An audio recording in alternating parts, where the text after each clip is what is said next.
নবী সাহাবাদের নিয়ে বার হয়ে গেলেন। হযরতে কায়েস ছিলেন, আল্লাহ নবী দাঁড়িয়ে গেলেন, আল্লাহ নবী রেস্ট নিতে লাগলেন। ও যুবক, আল্লাহ নবী জানিয়ে দিলেন, ও আমার সাহাবারা, চলো চলো চলো চলো সফর করা শুরু করি, সফর করা চালু করি। হযরতে সাফিনা, হযরতে কায়েস রাদিয়াল্লাহু তাআলা পিঠে মাল তোলা শুরু করে দিলেন, পিঠে মাল উঠানো শুরু করে দিলেন। এত মাল তুলে দিলেন, এত মাল উঠিয়ে দিলেন, আল্লাহ নবী এসে গেছে জানিয়ে দিলেন, আল্লাহ নবী শুনিয়ে দিলেন, ও বাবা কায়েস রাদিয়াল্লাহু তাআলা, তুমি কি সাফিনা, তুমি কি সাফিনা, তুমি কি সাফিনা, তুমি কি জাহাজ হয়েছো বাবা? কত মান নিয়েছো বাবা, কত মান তুলেছো বাবা? সেই দিন থেকে হয়ে গেলেন সাফিনা, এত ক্ষমতা হয়ে গেল, এত শক্তি হয়ে গেল।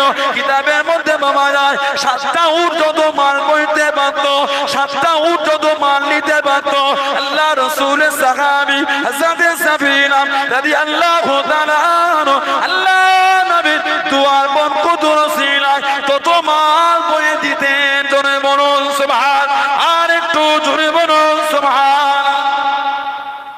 7টা উট যত মাল বইতে পারত, উনি একাই তত মাল বয়ে দিতেন। জোরে বলবেন না?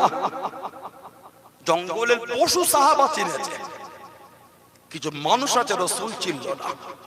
কিতাবে এসেছে সাহাবারা সফর থেকে ফিরতে রাত হয়ে গেলে জঙ্গলের গায়ে দাঁড়িয়ে যেতেন। হে জঙ্গলের পশুরা, নাহনু মিন আসহাবি রাসূলিল্লাহ সাল্লাল্লাহু আলাইহি ওয়াসাল্লাম, নাহনু মিন আসহাবি রাসূলিল্লাহ সাল্লাল্লাহু আলাইহি ওয়াসাল্লাম। এই জঙ্গলের পশু আমরা হলাম বিশ্ব নবীর সাহাবা।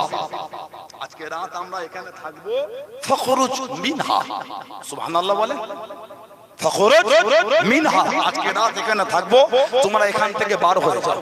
কিতাবে এসেছে এই নবীর সাহাবাদের এই কথাটা শুনে আল্লাহ পাকের হুকুম, জঙ্গলের পশুরা ওই এলাকা ফাঁকা করে দিত, আমার রাসূলের সাহাবাদের রাতটা কাটাবার জন্য সুযোগ করে দিত। জোরে বলে, নবীর সাহাবাদের কথা শুনে জঙ্গলের পশু জায়গা ফাঁকা করে দিয়েছে।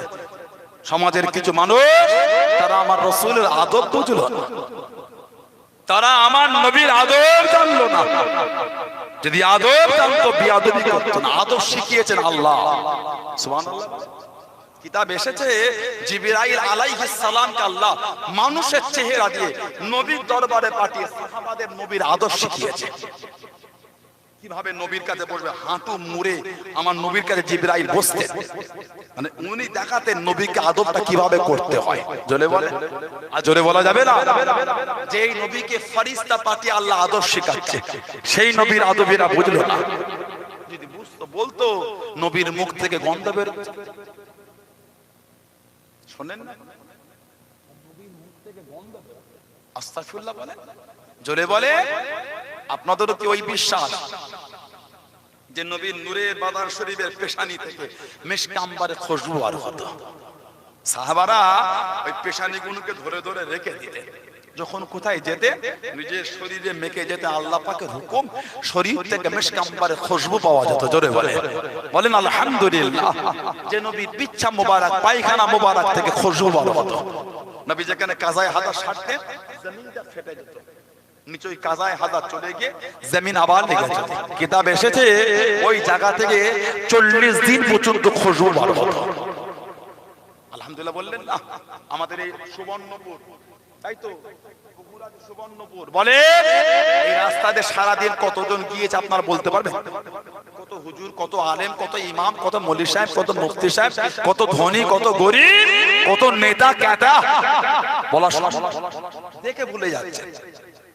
সানাউল্লাহ সিদ্দিকী দুদিন আগে জলসা করলেন, উদাহরণ দেখা হলো, দুদিন পরে হুজুর কতদিন পরে, কেন ওই 3 দিন আগে দেখলাম, ও হুজুর ভুলে গেছে।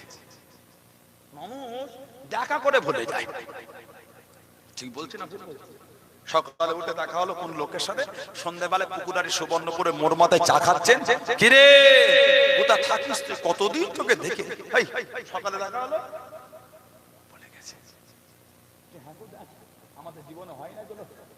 আমার নবী রাস্তাতে একবার চলে যেতেন, কখন গেছে কেউ জানে না। ওই রাস্তাতে সারা দিনে যেই হাঁটতো দাঁড়িয়েই বলে দিত আজকে এই রাস্তাতে আল্লাহ রাসূল গিয়েছে। কেন? আমার আল্লাহ আমার নবী পাকের খাতিরে ওই রাস্তাটা সারাটা দিন মিশক আম্বারে খুশবুতে আল্লাহ ভরপুর করে দিতেন। জোরে বলে, আর জোরে বলা যাবে না? এখন সমাজে নতুন রস চলছে, জিবরাইল আলাইহিস সালাম যতবার নবীর কাছে এসেছে নবীকে বলে মেসওয়াক করেন, মেসওয়াক করেন, মেসওয়াক করে। কেন করে? তার মানে নবীর মুখে গন্ধ। গন্ধটা তুমি কোথা থেকে পেলে? মেসওয়াক করেন হাদিস আছে, মেসওয়াকের ফজিলতটা বুঝাবার জন্য।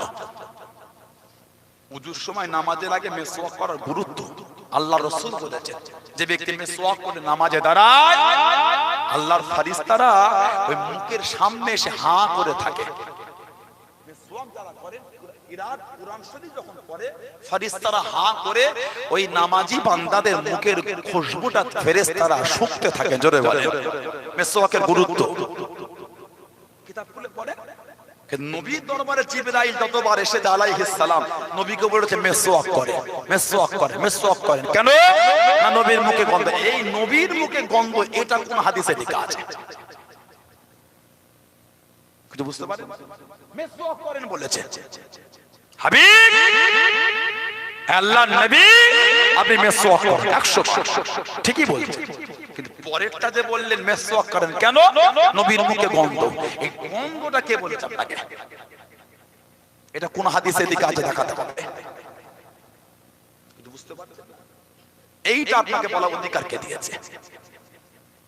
বাপ বেটা সব দল বেঁধে পাড়ার বিয়ে বাড়ি যাবে, বাপ গোসল করে রেডি, নামাজ পড়ে, কি রে এখনো জামা পরিসনি? ছেলেটা মনে হয় উলঙ্গ হয়ে হচ্ছে।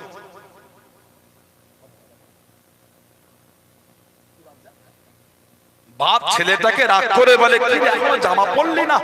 তার ছেলেটা উলঙ্গ। আমার এই আলোচনা আপনাদের অসুবিধা হয়ে যাচ্ছে? বিরক্ত লেগে গেল, রাগ হয়ে গেল? আজকে হায়াতটা কম, একটু বেশি কোনো হবে না, কষ্ট বেশি দেবো না, একটু আমার সাথে শ্বাস দিয়ে চলে। ফালতু বক্তে সানাউল্লাহ সিদ্দিকী আসে। বাপদাদার গল্প এগুলো নয়, ফাজলামি কথা এগুলো নয়, আল্লাহর কোরআন নবীর হাদিস, আল্লাহ শরিয়াতের বিধান থেকে বলছে। কথা ঠিক না ভুল বলছি? আর আমার যদি বাপদাদার কথাও বলি ওটাও কিন্তু নবীর, আল্লাহর কোরআন আর নবীর হাদিস। আমার দাদুর কথা কোরআনে আছে, আলহামদুলিল্লাহ বলে। আমার দাদুর কথা হাদিসে আছে, সুবহানাল্লাহ বলে। আমার দাদু আবু বকর সিদ্দিক নবী পাকের প্রথম সাহাবী রাদিয়াল্লাহু তাআলা, কোরআনে আল্লাহ ওনাকে সাহাবী বলেছেন। আমার দাদু সিদ্দিক আকবর, ওনার কথা হাদিসে আছে, বুখারী শরীফে বাব হয়েছে মানাকিবে আবু বকর সিদ্দিক। এত কথা নবী বলেছে ওনাকে নিয়ে, একটা অধ্যায় তৈরি হয়ে গেছে মানাকিবে আবু বকর সিদ্দিক। এখন আমার দাদুর কথা বললে যদি কারো কষ্ট হয়, জানতে হবে এখনো ঈমানে পরিপূর্ণ হয়নি। আবু বকর সিদ্দিক আমার দাদু, আলহামদুলিল্লাহ বলে। নাউযুবিল্লাহ, এটা আমার অহংকার নয়, এটা আল্লাহর কাছে শুকর যে আল্লাহ তাআলাদের নাসাল আমাকে পাঠিয়েছেন, আলহামদুলিল্লাহ বলে। আমাদের সবার শুকর যে আল্লাহ আমাদের পরে আখিরি নবীর উম্মত করেছে, আলহামদুলিল্লাহ বলে। আর জোরে বলা যাবে না? এটা আমাদের শুকরিয়া, অহংকার নয় এটা। বলে ছেলেটাকে যে বাপ বললো এখনো জামা পরিসনি, তার মানে উলঙ্গ। তার মানে যেই জামাটা পরে বিয়ে বাড়ি যাব ওই জামাটা পরিসনি কেন? এটাই তো কথার ব্যাপার নাকি? জিবরাইল আলাইহিস সালাম নবীকে যে এসে বলতেন মেসওয়াক করে, নবীর মুখে গন্ধ কে তোমাকে বলেছে? ওই রিওয়ায়াতটা কই নবীর মুখে গন্ধ বেরোতো? এতগুলো মানুষ আপনার পুকুরহাটে সুবর্ণপুরে আছে, বলেন সানাউল্লাহ সিদ্দিককে সেই থুতুটা হাতে আপনাদের মারতে হবে না। কেউ একজন উঠে দাঁড়ান তো দেখি, নিজের হাতে দিয়ে মাখবেন। 5 জন উঠতে হবে না, একটাই ওঠেন। এতগুলো মানুষ নিজের থুতু নিজের হাতে দিয়ে মাখবেন। একজন ওঠেন তো মনটা দেখে খুশি হোক। আছে কেউ?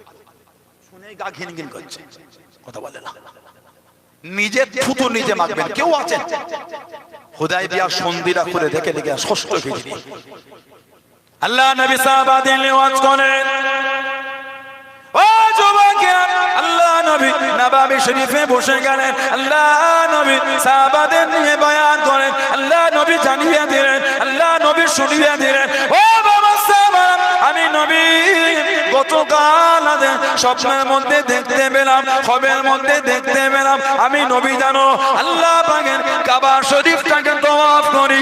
নবীদের স্বপ্ন হলো সত্যি, নবীদের স্বপ্ন হলো সত্যি। সাহাবারা জানিয়ে দিলেন ইয়া রাসূলুল্লাহ হাবিবাল্লাহ, ইয়া রাসূলুল্লাহ হাবিবাল্লাহ, আল্লাহ পাকের নবী হুজুর বিয়াদে মাফ করুন, কতদিন এসেছি আল্লাহর কাবাটা তওয়াফ হলো না, আল্লাহর কাবাটা জিয়ারত হলো না, আল্লাহর কাবা তওয়াফ করলাম না। ইয়া রাসূলুল্লাহ হাবিবাল্লাহ, ইয়া রাসূলুল্লাহ হাবিবাল্লাহ, আল্লাহ পাকের নবী আপনি যদি যেতে চান, আপনি যদি একটু যান, আমরা আপনার সাথে যাব। আল্লাহ নবী জানিয়ে দিলেন, আল্লাহ নবী শুনিয়ে দিলেন, ও নমস্কার আমি নবী আল্লাহর কাবা শরীফে যাব, তোমরা তৈরি হয়ে যাও। জোরে বলুন সুবহান, আর একটু জোরে বলুন সুবহান। ষষ্ঠ হিজরি নবী, ষষ্ঠ হিজরিতে সাহাবাদের নিলেন 1300 থেকে 1400 জন সাহাবা। আল্লাহ রাসূল যাচ্ছেন কোথায়? কাবা শরীফে তওয়াফের জন্য। নবী পাক প্রথমে গিয়েছিলেন যুলহুলাইফা। আল্লাহ নবী মদিনা শরীফের মিকাত, আমার রাসূল গেলেন মদিনা শরীফের মিকাতে গেলেন, ইহরামটা যুলহুলাইফা। আমার নবী গেলেন মদিনা শরীফের মিকাত, নির্দিষ্ট জায়গা। আমরা ভারতবাসী, আমাদের মিকাতের নামটা কি বলেন? ভারতবাসীদের মিকাতের নাম কি? মিকাত উমরা বা হজের জন্য যদি যেতে চান, এই মিকাতের আগে আপনাকে ইহরাম করতে হবে। বিনা ইহরামে যদি আমরা জেদ্দা এই মিকাত টপকে যায়, আমাদের করে দম দিতে হবে। আমাদের মিকাতের নাম কি বলেন তো? ভারত, বাংলাদেশ, পাকিস্তান, এই দিকে সব দেশের মিকাতের নাম কি বলেন তো? ইয়া লামলাম। কি নাম বললাম? ইয়া লামলাম। আগে যখন পানির জাহাজে যেত, দূর থেকে দেখা যেত ইয়া লামলামে এক জায়গায় আগুন জ্বলছে। ওইখানে জাহাজকে লঙ্গর করে সব হাজিরা তাহারাত পবিত্রতা অর্জন করে ইহরাম করে 2 রাকাত নামাজ পড়ে নিয়ত করে নিতেন। এখন তো আমাদের উঠতেও দেরি নাই, নামতেও দেরি নাই। ওই জন্য বাড়ি থেকে হোক না এয়ারপোর্ট থেকে আমরা ইহরাম পরে যাই। যদি আমাদের ইয়া লামলাম বিনা ইহরামে আমার টপকে যায়, প্রত্যেককে একটা করে দম দিতে হবে। এই কদিন আগে হয়েছে উমরায় গিয়েছে, সব ওই ইহরাম থাকে না চারটে, দুটো করে 4 পিস, মানে 2 সেট, একটা পরার একটা গায়ে দিবা, 2 সেট নাই, 2টো সেটই লাগেজ করে দিয়েছে। সেই তো পাবে জেদ্দায় গিয়ে, কথা বুঝতে পারেন? পাবে তো জেদ্দায় গিয়ে দাম দিতে হবে। ওই জন্য নিয়ম, একটা সেট ওই হ্যান্ডব্যাগে রেখে দিতে হয়। দিল্লি হোক, দুবাই হোক, মুম্বাই হোক, হায়দ্রাবাদ হোক, যে কোনো জায়গায় ফ্লাইট যে হোল্ড হয়, স্টপ দেয়, ওইখানে গিয়ে ইহরামটা পড়তে হয়। যুলহুলাইফা মদিনা শরীফের মিকাত। নবী রেডি হলে 1400 জন সাহাবা, খবর এসে গেল কাফেররা সামনে রাস্তা আটকে দিয়ে ঢুকতে দেবে না। নবী পাক ঘুরে হুদাইবিয়া হয়ে যেতে গেলেন, হুদাইবিয়ায় গিয়ে নবীকে আটকে দিলেন। ষষ্ঠ হিজরি কাফেরদের সাথে চুক্তি চলছে, পরামর্শ, একটা কথা কাটাকাটি চলছে। মক্কা শরীফ থেকে কুরাইশদের নেতাগণ এসেছে, চুক্তি, যে চুক্তি পত্র উপর লেখা আছে বিসমিল্লাহির রহমানির রহিম, লা ইলাহা ইল্লাল্লাহ মুহাম্মাদুর রাসূলুল্লাহ। সুবহানাল্লাহ বলে। কাফেররা বলল মুহাম্মদ রাসূলুল্লাহ যদি মেনেই নি, ঝগড়া কিসের? এনে ওই নামটা লিখে দেন, সাইফুদ্দিনের নামটা লিখে দেন, রায়কোলা, সাইফুদ্দিন রায়কোলা বাড়ি লিখে না, বড় দব কোন। কাফেরদের সাথে একটা চুক্তি, বলো মুহাম্মদ রাসূলুল্লাহ যদি মেনে নি, আমার ঝগড়া কিসের?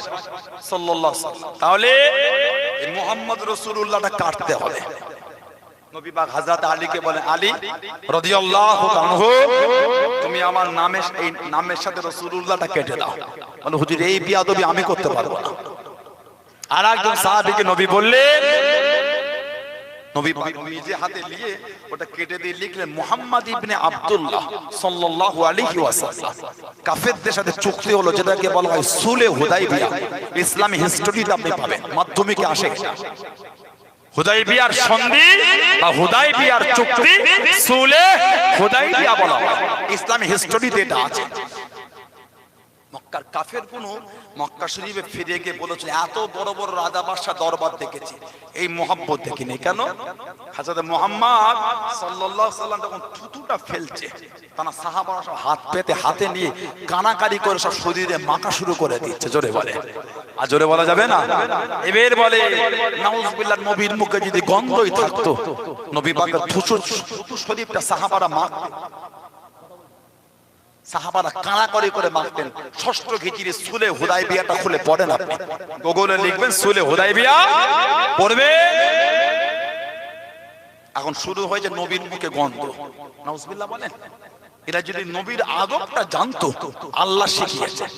আল্লাহ নবী সাহাবাদের নিয়ে ওয়াজ করেন,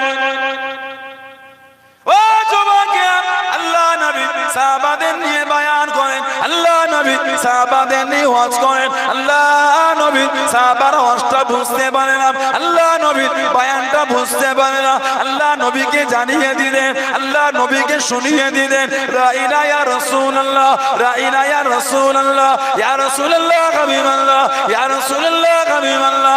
আল্লাহ পাকের নবী হুজুর বিয়াদে মাফ করুন, আমাদের দিকে তাকান, আমাদের দিকে ফেরেন, আমাদের করে বলেন। আল্লাহ নবী সাহাবাদের দিকে তাকিয়ে দেন, রাইনা ইয়া রাসূলুল্লাহ, রাইনা ইয়া রাসূলুল্লাহ। এই রাইনা শব্দ কাম ইহুদিরা রাখালকে বলতো, ইহুদিরা রাখালকে বোঝাতো, ইহুদিরা রাখালকে ডাকতো। ও যুবক, ও আমার মুরব্বি বাপ জানেন, আল্লাহ পাকের দরবারে পছন্দ হলো না, আল্লাহ পাকের দরবারে কবুল হলো না। আল্লাহ পাক কোরআন শরীফে আয়াতটা নাযিল করে দিয়ে, কোরআন শরীফ প্রথম পারা সূরা বাকারা দ্বিতীয় নম্বর সূরা 104 নম্বর আয়াত আল্লাহ পাক জানিয়ে দিয়ে, ইয়া আইয়ুহাল্লাযীনা আমানু লা তাকুলু রাইনা ওয়া কুলু উনজুরনা ওয়াসমাউ ওয়ালিল কাফিরিনা আযাবুন আলীম। ইয়া আইয়ুহাল্লাযীনা আমানু, হে ঈমানদারেরা, লা তাকুলু রাইনা, আমার হাবিবকে রাইনা বলে ডেকো না, আমার হাবিবকে রাইনা বলে ডেকো না।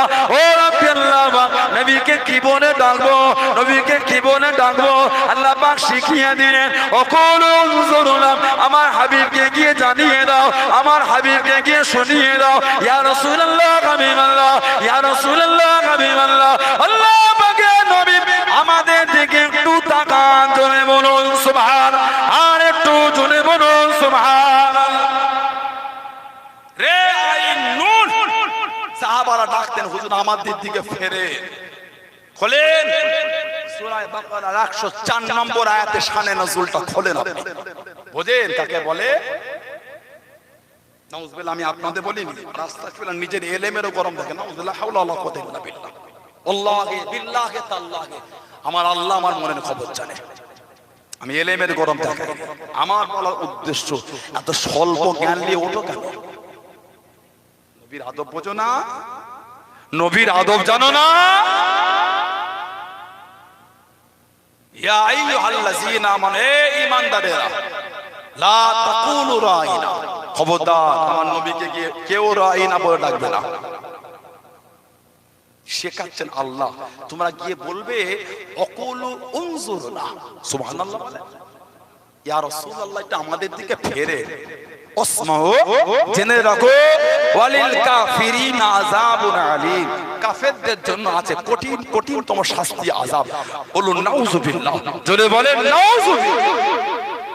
আল্লামা ইমাম জালালউদ্দিন সুয়ুতী হুজুরের একটা কিতাব আছে, সাবাবে আয়াত নজুলের উপর লেখা হয়েছে, আল ইতকান ফি উলুমিল কুরআন, আল ইতকান ফি উলুমিল কুরআন। যারা হাদিস তাফসীরের উপর থিওলজি করেন, অনার্স, ওনাদের করে কামেলে এই সাবজেক্টটা, এই বইটা পড়ানো হয়, আল ইতকান ফি উলুমিল কুরআন। এই কিতাবটা খুলে দেখবেন, কুরআন শরীফ প্রথম পারা সূরা বাকারা দ্বিতীয় নম্বর সূরা 104 নম্বর আয়াতে শানে নজুলটা কি আছে। এরা নবীর মাকামই বোঝে না, এরা নবীর শানই বোঝে না। যদি বলতো এই বিয়াদবি করত নবীর সাথে, নবী মরে পচে গলে মাটির সাথে মিশে গেছে, আস্তাগফিরুল্লাহ বলবেন না? ওটাও আমাকে বলে দিতে হবে। নাউজুবিল্লাহ বলে, জোরে বলে। বলে নবী মরে পচে গলে মাটির সাথে মিশে গেছে। বলে নাউযুবিল্লাহ, লা হাওলা ওয়ালা কুওয়াতা ইল্লা বিল্লাহ। কত নোংরা আকীদা, কত নোংরা আকীদা, কত বাজে মন হলে মুখ থেকে এই কথাটা বার হতে পারে? ঠিক না ভুল বলছি? কত খারাপ চিন্তা হলে এই কথাটা মুখ থেকে বার হয় যে নবী বলছে নবীরা মরে না, নবীরা জিন্দা। ইমাম বাইহাকি রহমাতুল্লাহ আলাইহির কিতাব হায়াতুল আম্বিয়া, হায়াতুল আম্বিয়া, মুসনাদে আবি ইয়ালা হাদিস শরীফের কিতাব। আল্লাহ রাসূল বলেছেন আল আম্বিয়াউ আহইয়াউন ফি কুবুরিহিম ইউসাল্লুন। নবীরা কবরের মধ্যে জিন্দা, নবীরা কবরে নামাজ আদায় করে। জোরে বলবেন না? এবার আপনি আমাকে কোরআনে আয়াত দেবেন, আল্লাহ বলে হাবিব আপনিও মরবেন, তারাও মরেছে। হাবিব আপনিও মারা যাবে, তারাও মারা গেছে। নবী মরবেন, আমরা তো নবীর ওফাতটাকে আমরা ইনকার করি না। তো কুল্লু নাফসিন যায়কাতুল মাউত, প্রত্যেক নফসকে আল্লাহ মৃত্যুর স্বাদটা চাখাবে। নবী পাকের জিসিম মুবারক থেকে রূহ শরীফটাকে আল্লাহ আলাদা করিয়েছিলেন, এতে কোনো সন্দেহ নেই। কেন না? এটা আয়াত মিথ্যা হয়ে যাবে। কুল্লু নাফসিন যায়কাতুল মাউত, এই আয়াতের সত্যতা প্রমাণ করতে গেলে আপনাকে মানতেই হবে নবী পাকের নূরের জিসিম মুবারক থেকে রূহ শরীফটাকে আল্লাহ আলাদা করেছেন। এই আয়াতের সত্যতা প্রমাণ হয়ে গেল। এই ওফাত শরীফের পরে নবীদের শরীর জিসিম মুবারকে আল্লাহ রূহটাকে আবার ফিরিয়ে দেন। জোরে বলে সব নবীদের আল্লাহ ফিরিয়ে দিয়েছেন। প্রত্যেকটা নবী যেদার রাউদার মধ্যে জিন্দা। জোরে বলে শুধু আমাদের নবী একা না। আপনি যদি মেরাজের অধ্যায়টা খোলেন, সিয়াসিত্তার কিতাব দেখেন, নবী বলেছেন আমি নবী যখন মেরাজ রাতে যাচ্ছিলাম, লাইলাতুল উসরিয়া, মেরাজের রাতে বিআলা মুসা, মুসা নবীর পাশে ইনদা কাসিবিল আহমার। কেউ বলেছেন কাসিবিল আহমারটা জায়গার নাম, আবার কেউ বলছেন আহমারুল মানে লাল, আরবিতে এই লাল বালু উঁচু ঢিপি। নবী যখন ওই জায়গার পাশ দিয়ে অতিক্রম করলেন, নবী বলছেন ওহু কাইমুন ইসাল্লি, আমি নবী দেখছি মুসা নবী কবরে দাঁড়িয়ে দাঁড়িয়ে নামাজ পড়ছেন। জোরে বলে আলহামদুলিল্লাহ বলে। এই কবরে এখানে আবার মোল্লা আলী কারি হানাফি রাহমাতুল্লাহ বলেছেন কবরের মধ্যে মানে কবরের উপরে উনি নামাজ আদায় করেছেন। জোরে বলে, আর জোরে বলা যাবে না সুবহানাল্লাহ। আবার আমার নবী বলছে বাইতুল মুকাদ্দাসে গিয়ে দেখি সেখানে নবী মুসা আছে। অসুবিধা হয়ে যাচ্ছে, একটু রাগ হয়ে যায়, মনটা খারাপ আপনাদের। এই হুজুরটা আসাতে মনটা খুশি হলো না? কিসে রাগ হয়ে গেল আপনাদের? আবার মনটা খুশি না? হাসি হাসি ব্যাপার নেই। নবীর আলোচনা শুনছে, রাগ কিসে? আলহামদুলিল্লাহ বলে। নবীর আলোচনায় নবীর গোলামদের রাগ হয়? নবীরই কথা, নামাজের কথা নয়। কাজ দেখেছে? নবীকে চিনলে তো নামাজ। সাল্লু কামা রাআইতুমুনি উসাল্লি, সাল্লু কেমন কামা যেমন রাআইতুমুনি উসাল্লি, তোমরা যখন যেমন আমাকে নামাজ পড়তে দেখো ওই নামাজ পড়ো। তা নামাজ আগে না নবীকে দেখা আগে? নবীকে দেখলে তবে তো নামাজ। নবীর মতন নামাজ আল্লাহ আমাদের পড়তে বলে, সেজন্য নবী বলছেন সাল্লু কামা রাআইতুমুনি উসাল্লি। হাদিস নামাজ ওই নামাজ যেমন আমাকে পড়তে দেখবে। তার মানে আগে নবীর ভালোবাসা না হলে তুমি নামাজটা চিনবে কি করে? নবীকে চিনলে তো নামাজ। নবীর জন্য নামাজ, নামাজের জন্য নবী নয়। সুবহানাল্লাহ বললেন।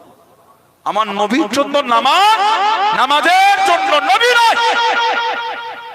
নবীর জন্য নামাজ, নবীকে চেনে নামাজ তো পড়তেই হবে। as-salatu mi'rajul mu'minin, সুবহানাল্লাহ বলে। নামাজ মুমিনদের জন্য আল্লাহর দরবারে মেরাজ। জোরে বলেন সুবহানাল্লাহ। as-salatu ইফতাহুল জান্নাহ, নামাজ বেহেশতের কুঞ্জি। সুবহানাল্লাহ বলে। বাইনাল আবদ বাইনাল কুফর তারকুস সালাত, বাইনাল আবদ বাইনাল কুফর তারকুস সালাত, একটা কাফের আর একটা মুমিন মধ্যখানে হচ্ছে নামাজ। চিনার জন্য কাফের নামাজ পড়ে না, মুমিনের পহচান হলো নামাজ। জোরে বলে, আর জোরে বলা গেল না? আল্লাহ আমাদের প্রত্যেককে নামাজি করে দেন, বলুন আমিন। জোরে বলেন আল্লাহুম্মা আমিন, জোরে বলেন আল্লাহুম্মা। আমার ভাইয়েরা, বাপজানেরা, ছেলেরা, যুবকেরা, মুরব্বীরা, নবীকে চেনেন, নবীকে ভালোবাসেন, নবীর মহব্বত আনেন। মানলে মানার মতন মানে, কে মানো না মানো আমাদের দেখার সময় নেই, আমরা মানি। কে মানে না মানে অত বুঝি না, আমি মানি। এই মানে, এই ভালোবাসা আনে। আল্লাহ আমাদের কবুল করেন, আল্লাহ আমাদের সুবুদ্ধি দেন, আল্লাহ আমাদের সকলকে সেই পথের পথিক করে দেন। সকলে বলেন আমিন, জোরে জোরে বলেন আল্লাহুম্মা আমিন, জোরে জোরে বলেন আল্লাহুম্মা আমিন। একটু দুরূদ শরীফ আল্লাহুম্মা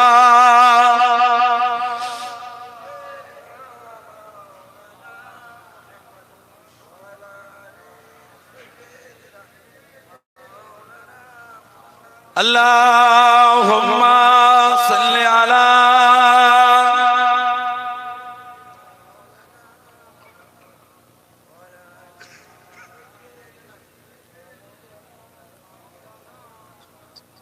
مصطفى مصطفى مصطفى مصطفى مصطفى مصطفى مصطفى مصطفى سيد الأولين سيد الآخرين سيد الأولين سيد الآخرين فوق الشمس الدغام فوق بدر الدجى فوق الشمس الدغام فوق بدر الدجى فوق ميرا نبي فوق ميرا نبي تساقي ناجي تساقي ناجي تساقي ناجي تساقي ناجي مصطفى مصطفى مصطفى مصطفى مصطفى مصطفى مصطفى مصطفى شفيع المذنبين رحمة العالمين شفيع المذنبين رحمة العالمين رحمة دو جهان أحمد مصطفى رحمة دو جهان أحمد مصطفى وهي میرا نبی وہ ہے میرا نبی تجھسا کوئی نہیں تجھسا کوئی نہیں تجھسا کوئی نہیں تجھسا کوئی نہیں مصطفیٰ مصطفیٰ مصطفیٰ مصطفیٰ مصطفیٰ مصطفیٰ مصطفیٰ مصطفیٰ اللہم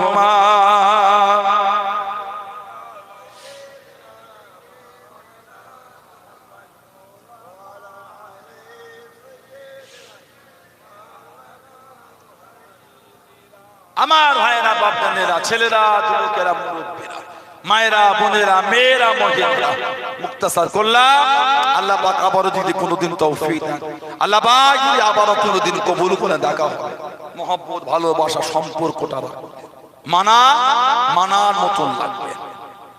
বর্তমান সময় সন্ধিক্ষণে বিভিন্ন ফ্যাসাদ শুরু হয়ে গেল, বিভিন্ন রকম ফিতনা, ঠিক না ভুল বলছি?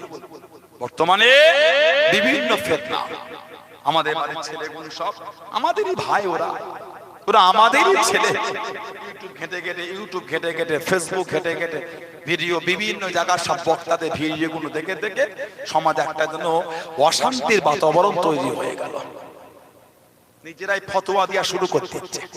বাংলায় থতমত, ইংরাজি পানির মতো। গ্রামের মোড় মাথায় দাঁড়িয়ে ফতোয়া শুনলে মুফতিরা ভয় খেয়ে যাচ্ছে, কি হবে রে বাবা, কঠিন ব্যাপার। কথা বুঝতে পারলেন? বাংলা খুলে দিলে রিডিংটাও পড়তে পারবে না। বাংলা খুলে দিলে রিডিং কাজ করতো, কাজ করে বিদেশে। সব কমেন্ট গুলো দেখবেন, ইউটিউবে কঠিন ব্যাপার, গালের বন্যা বয়ে যাচ্ছে। ভালো মানুষ গাল দেয় বলে, আল্লাহর ওলিরা গাল দেয় বলে, হাক্কানি আলেমরা গাল দেয় বলে। গাল দেওয়ার অভ্যাসটা কাদের? মুনাফিকের একটা লক্ষণ কিন্তু গাল দেওয়া। মুনাফিকের একটা লক্ষণ হচ্ছে গাল দেওয়া। যে গাল দেয়, যে গাল দেয়, যে গাল দেয়, সে জান্নাতে প্রবেশ করতে পারবে না। কত গাল দেবে দাও। ভারতের বিভিন্ন জেলা থেকে সব বিদেশে গেল কাজ করতে, বাংলাদেশ থেকে গেল বিভিন্ন জায়গা থেকে সব বাইরে, বিভিন্ন রকম সব লোকেদের শুনে উঠা বসা। কিছু কিছু ছেলে ইদানিং দেখছে বড়টা বিয়াদবি হচ্ছে, ও বিয়াদবি করো। তবে জানবে আল্লাহর সামনে কিন্তু দাঁড়াতে হবে। যাবে কোথা? গাল দিচ্ছ, হাক্কানি আল্লাহ ওয়ালাদের গাল দাও। সানাউল্লাহ সিদ্দিকী ওই গাল খাবার কাজের কাজে যদি না হয়, তারপরেও যদি গাল দাও, আল্লাহে বিল্লাহে তাল্লাহে, আল্লাহর জাত তাকে শপথ করে বলছে কিয়ামতের ময়দানে বিচারটা হবে। অত সহজ হয় দুনিয়ায় বিচার হবে না, না কিয়ামতে বিচার হবে। কত গাল দিতে পারো দাও। লা হাওলা ওয়ালা কুওয়াতা ইল্লা বিল্লাহ, নাউযু বিল্লাহ মিন যালিক।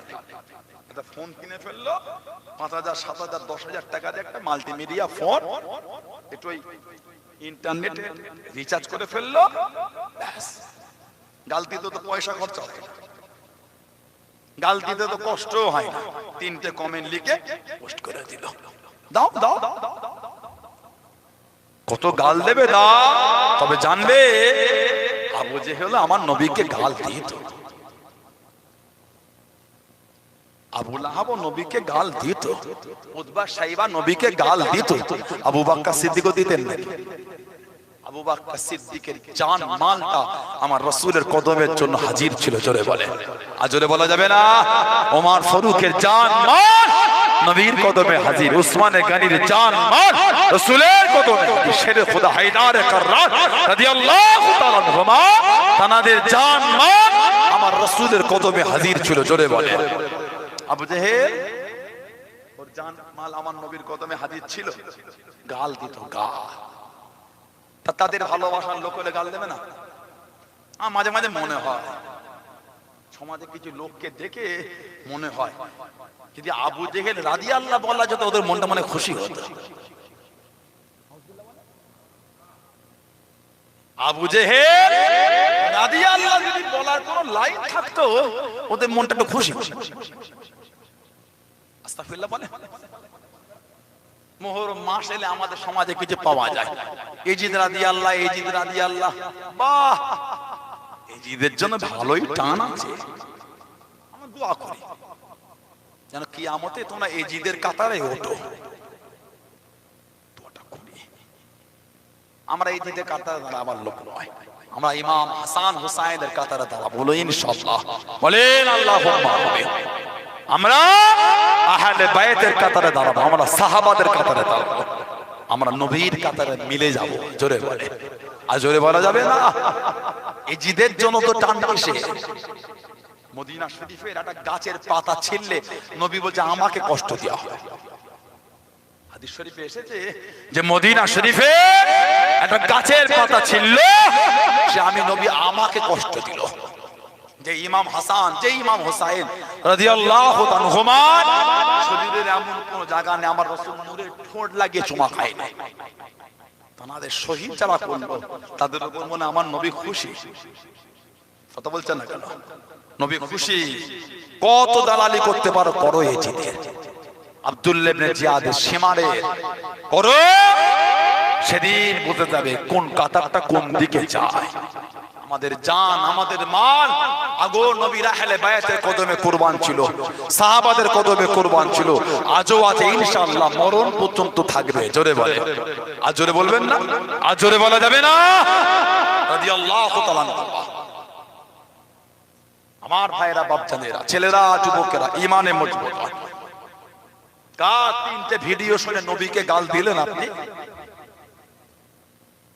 একটা বক্তার ভিডিও শুনে নবীকে গাল দিলেন, পারলেন? আপনার কাছে নবী বড় না, ওই বেঈমানটা বড়। কথা বলছেন না কেন? নবী বড় না, নবীকে গাল দিলেন কার কথা শুনে? ওহ,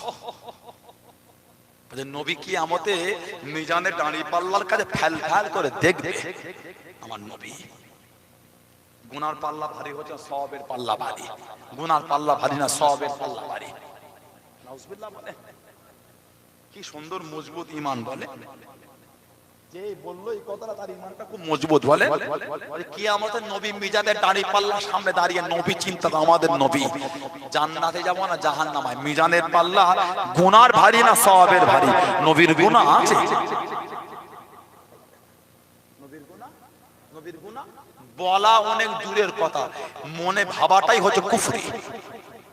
মুখ থেকে ব্যক্ত করবেন পরের কথা, মুখ থেকে উচ্চারণ করবেন অনেক দূরে, এইখানটায় ভাবাটাই হচ্ছে কুফরি।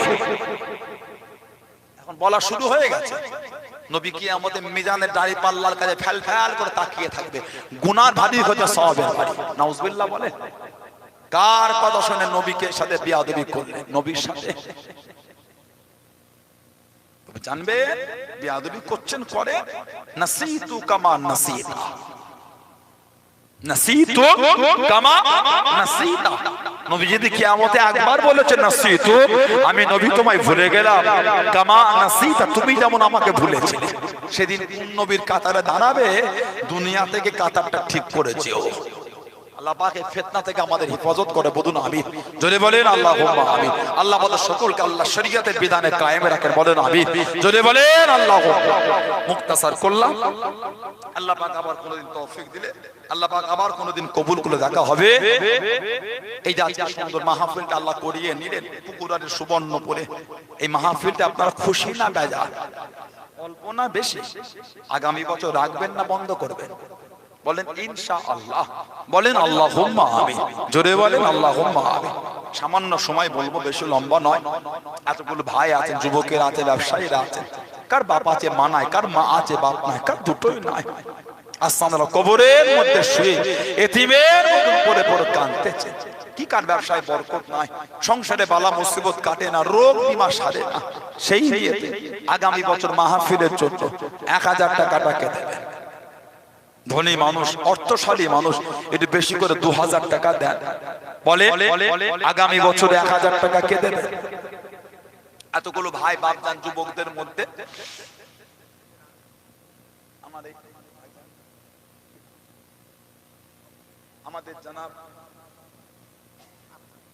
আমাদের জনাব আব্দুল গফফার সাহেব, উনি বলছেন 1000 টাকা দেবে। বলুন আলহামদুলিল্লাহ। যদি বলেন না মারহাবা, আল্লাহ কবুল করে, আল্লাহ দয়াময় দয়া করে ওনার দিলের নেক মকসদকে আল্লাহ পুরা করে দেন, আল্লাহ দয়াময় দয়া করে ওনার হালাল মালে আল্লাহ বরকত দেন। সবাই বলেন আমিন। যদি বলেন আল্লাহুম্মা আমিন। নাম বলে 1000 টাকা আর কে দিচ্ছে? আগামী বছরে 1000 টাকা কে দেবে? আল্লাহ দিয়েছে, আমি অস্বীকার করছি না, দেন না দিলে এত সুন্দর মাহফিলটা হলো কি করে? সবাই মিলে দিয়ে তো আল্লাহ করিয়েছে। গরিব মানুষ কম দিয়েছেন, ধনী মানুষ বেশি দিয়েছে। আবার আগামী বছরের জন্য দেন। হাতটা তুলে বলে আর 1000 টাকা কে দেবে? আগামী বছরে মুরব্বীদের নামে 1000 টাকা কে দিচ্ছেন বলে? আমার ওই মুরব্বী বাপজানটার নাম কি?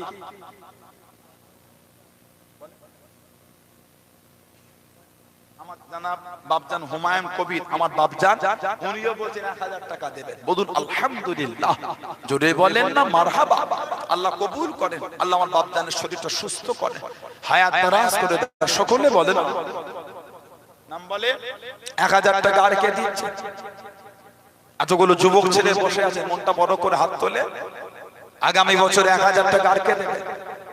নাম বলে, মনটা বড় করে হাত তুলে বল কে দেবে? নিজের মুরব্বীদের মুখের দিকে তাকিয়ে। আজ মরলে কালকে দুদিন, আজ মারা গেলে কালকে দুদিন। নিজের আখিরাতের কথা ভেবে দেন, নিজের আখিরাতের কথা ভেবে দেন। আগামী বছর 1000 টাকা আর কে দিচ্ছে? বলেন, হাতটা তুলে বলে আগামী বছর 1000 টাকা আর কে দেবে? মনটা বড় করে নাম বলে দেন, নবীর ভালোবাসায় দেন।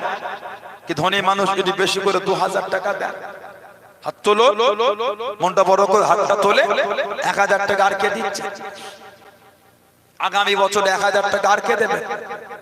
বলে হাতটা তুলে বলে। কি গরিবানা আমাদের মেহমানদের মেহমানদারির জন্য 25 কেজি চাল, 1 বস্তা চাল ওটাও দিতে পারে। বলে 25 কেজি চাল কে দেবে? আগামী বছরে মেহমানদের মেহমানদারির জন্য 25 কেজি চাল কে দেবে? এতগুলো ভাই যুবক ছেলেগুলো আছেন, মুরব্বী বাপেরা আছেন, ব্যবসায়ীরা আছেন, হাতটা তুলে বলে 25 কেজি চাল কে দেবে? এতগুলো ভাই বাপজিদের মধ্যে 25 কেজি চাল আগামী বছর কে দিচ্ছে? মনটা বড় করে নাম বলে, মনটা বড় করে হাত তুলে দেন। নবীর ভালোবাসায়, নবীর মহব্বতে দেন। আল্লাহ দিয়েছে। বলে 25 কেজি চাল কে দেবে? আগামী বছরে 25 কেজি চাল কে দেবে? হাতটা তুলে বলে ক পয়সার দাম 25 কেজি চালে? গরিব হয়ে যাবে না, না বলতে নাই। বলো আগামী বছরে 25 কেজি চালটা কে দিচ্ছেন? বলে কি 1000 টাকা আর কে দেবে? এতগুলো ভাই বাপজানদের মধ্যে 1000 টাকা কে দিচ্ছে?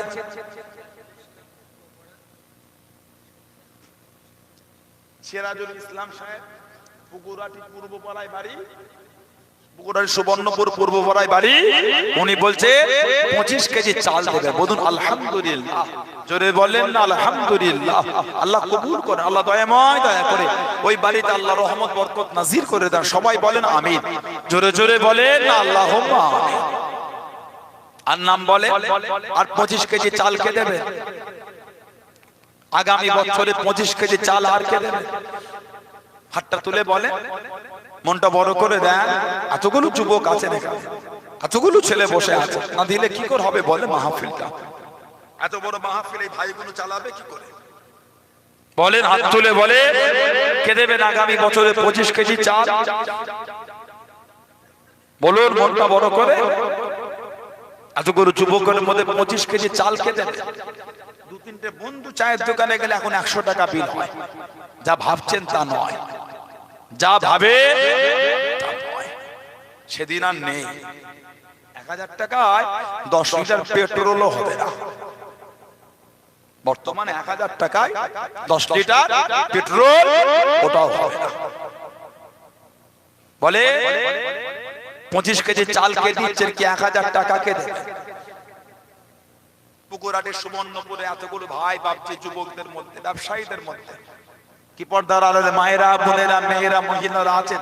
আপনারা যদি দিতে চান, নগদে হয় নগদে, বাকিতে হলে নামটা বলে পাঠান। মেয়েরা নামটা বলে পাঠান। ভাইরা যুবকেরা বলেন কে দিচ্ছেন 25 কেজি চাল? বাপ চলে গেল, মা চলে গেল, দাদু চলে গেল, দাদি চলে গেল, বংশের মুরব্বীরা চলে গেল, কবরের মধ্যে শুয়ে এতিমের মতন পরে কাঁদতেছে। সবাই মিলেই তো দোয়া হবে, সবাই মিলেই তো দোয়া, তাদের রুহের মাগফিরাতের উদ্দেশ্যে দোয়া। বলে মুরব্বীদের নামে কে দেবে আগামী বছরের জন্য 25 কেজি চালটা কে দেবে? এতগুলো ভাই বাপজান যুবকের মধ্যে কি 1000 টাকা দিলেন?